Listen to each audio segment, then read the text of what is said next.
আমাদের ব্রেইনে এমন একটি শক্তি আছে যেটাকে কাজে লাগাতে পারলে আমরা অনেক কিছু করতে পারি। আর যদি সেটাকে ইউটিলাইজ করতে না পারি তাহলে সেটা হতে পারে আমাদের জীবনের জন্য বিপজ্জনক। একটি বই পড়ছিলাম এবং সেখানে ছোট্ট একটি স্টোরি পড়ছিলাম, সেটা আপনাদের কাছে শেয়ার করছি। আসলে আমাদের ব্রেইন কিভাবে আমাদেরকে সামনে এগিয়ে দেয় অথবা পিছনে ঠেলে দেয়। প্রথমত একটা ব্যাংকারের গল্প আমি বলছি বই থেকে। সেটা হচ্ছে এক ব্যাংকার একটা জুয়া খেলাতে অভ্যস্ত ছিল।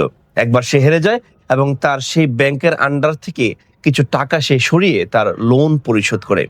কিন্তু কয়েকদিন পর সেই ব্যাংকের যারা ডিরেক্টর তাদের মধ্য থেকে একজন ব্যাংক পরিদর্শন করার জন্য আসে এবং উদ্দেশ্য ছিল ক্যাশটাকে চেক করা। তিনি ভয়ে আতঙ্কে ব্যাংক ছেড়ে পালিয়ে গিয়ে শহরের ছোট্ট একটা হোটেলে গিয়ে সেখানে একটা রুমে আত্মগোপনে গেলেন।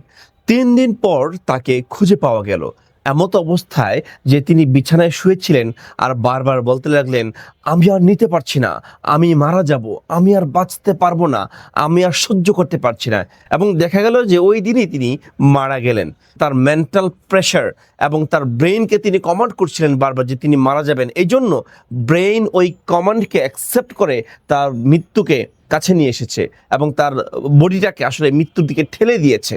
এটাকে বলা হয় মাইন্ড গেম।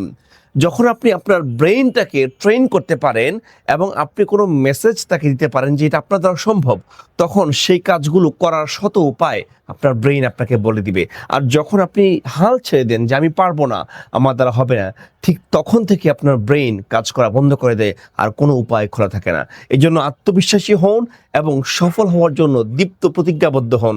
ব্রেইনকে মেসেজ দেন যে আপনি কাজটা করতে পারবেন।